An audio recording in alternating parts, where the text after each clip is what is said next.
Play for 10. Play for 10, and I have roles for all of you to play. Rolls. And then we're all gonna go watch the Laker game. And everybody gets a roll. And watch Kevin Durant finally light it up and win. Yeah, right, dude. Okay, Not one round our test. Not the Lakers. let's try and focus. We should show that to him.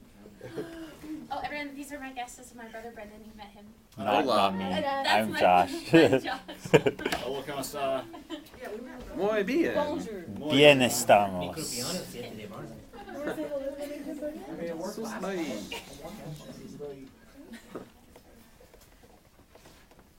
Are you nervous? I'm always nervous. Like, even when she's sleeping, she's nervous. All right. So, okay, I won't say so. Everybody cheer for Megan.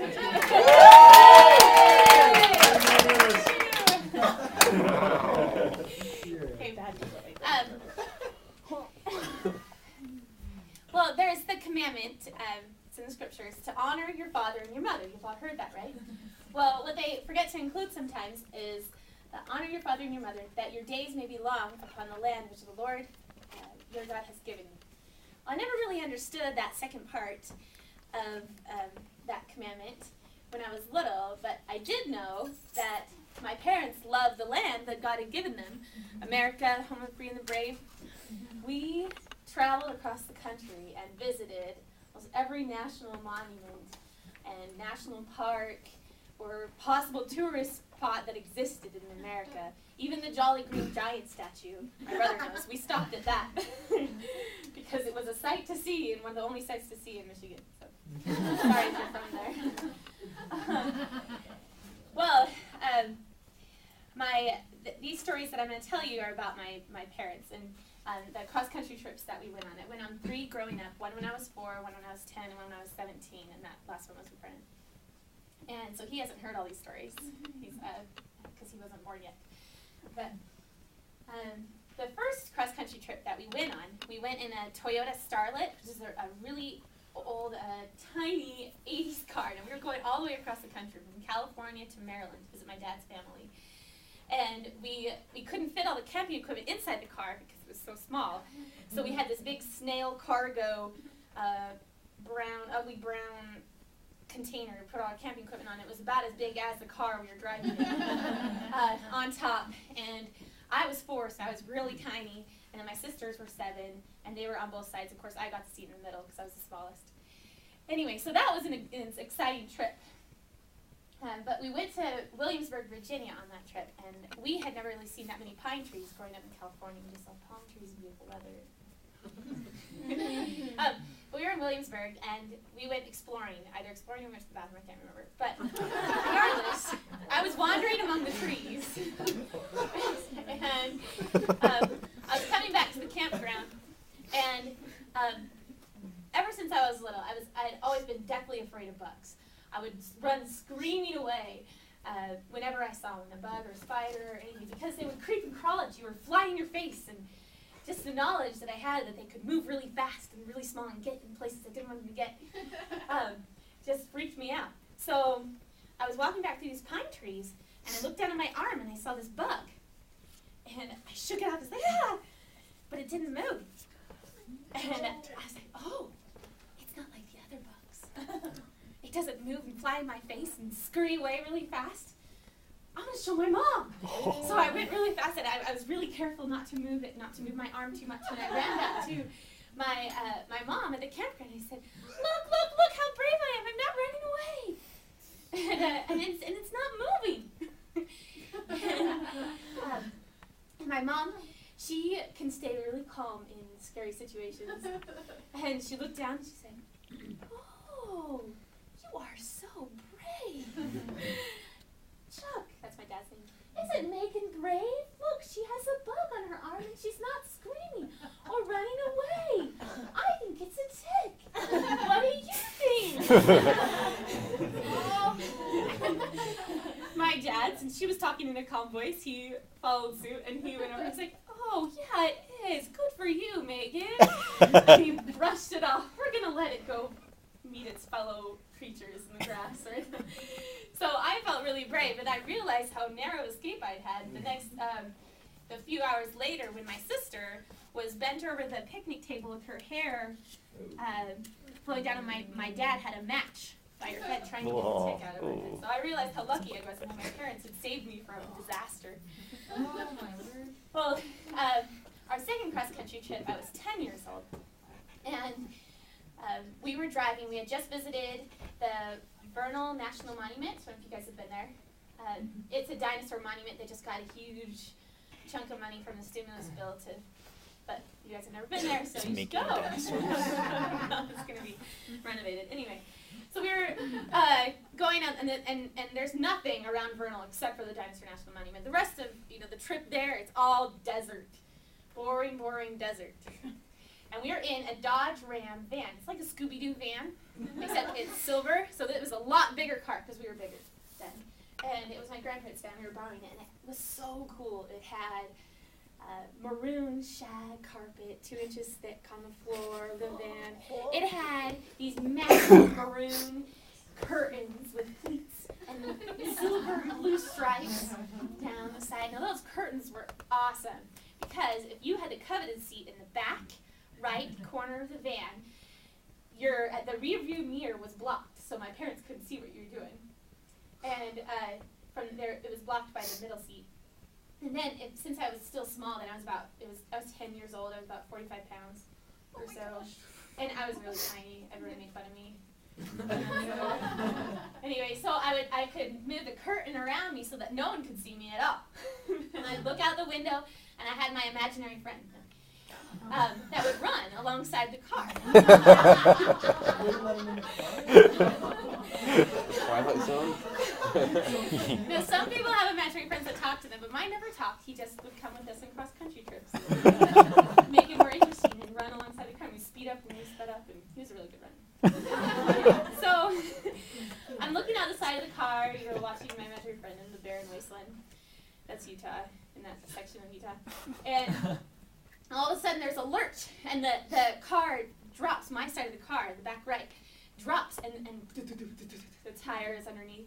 And so my dad hurriedly pulled the car over to the side of the road, right by the desert, and shoulders sloped down a little bit into the sand. And my mom hurriedly got us out of the car, and we were standing about 10 feet away, and my dad was, he got the jack out and lifted the huge van up. And a highway state trooper came and asked if he needed help. And my dad, being the macho man that he is, he's like, no, I'm fine, I can do it, I can handle it. So and he did a great job. He was pretty quick. And he got the last lug nut on the tire, and all of a sudden, the jack collapsed into the sand because it was on sand, and it was on a slope, and so it collapsed, and the van clunk, and and dropped on its tires, and it started to fall down the side of the hill, and my dad was right there, and this all happened in a matter of seconds. So he's down here, and it goes down, and anyway, it started to fall, and it started to tip over, and my mom, being the calm person that she is, she's like, Chuck, move away from the car. Chuck, move away from the car. And so she got us away from the car, and he just did the first thing that he thought of, and he stretched out his hands as far as he could and his legs as far as he could. He was about 1.5 feet shorter than the van, but he was on a downward slope, so it was even taller. And he pushed as hard as he could, and he kept it from falling. It was like a scene from a Superman movie. Anyway, so I was like, whoa, my dad is cool. I was really scared for him, but then I was like, oh, he's cool. So we thought it was ironic that the highway patrolman stopped and offered to help, but then that happened anyway afterwards. So, but yeah, so that was the second adventure that my parents had saved me from death and by falling down. Well, the third narrow escape I had was we were in Colorado, and this was on the same trip when I was 10. We were going up Pikes Peak. I don't know if you guys have been there. It's one of the tallest mountains. Well, we were going up, and it was a cloudy day. We're like, okay, when we get up to the top, we'll be able to see like, really far, and the fog will go away and everything. Well, it took us in that big van, following all these other tourist cars going up the mountain, hairpin turns, and we were going really, really slowly and carefully because they had these semi-trucks that were going down the mountain really, really fast that were used to that road. Anyway, I was praying for my life that we wouldn't fall off. But it took us about 4 hours to get up the mountain, and with our engine started to smell really bad, like rotten eggs. We thought it was my dad at first, but then but yeah. So anyway, so we got up to the top, and all we could see were clouds and fog. But it was still cool because we were on top of the tallest mountain, right? So, and then we got back down and we had a really long day because it had taken us a really long time. So my mom made a special treat. Or maybe it was just a fast dinner, I don't know. But she made us macaroni and cheese and hot dogs. So yummy. Okay. Favorite meal.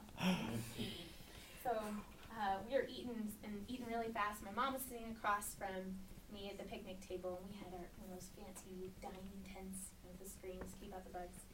And my dad was sitting to the left, and I had 2 older sisters that were on the trip. They're twins, and they're on the other side of my mom. Well, we're eating and talking, and because family dinner is really important in my family, and we anyway. And I normally in my family I talk a lot, so my mom must have noticed that I had stopped talking or something. She looked up, and she looked across at me, and I had swallowed a hot dog, but I wasn't able to swallow it. And this had never happened to me before. I'd never been able to not eat all my food. And so I was trying to swallow and not talking, and she looked up, and of course being calm. Chuck, Megan is choking.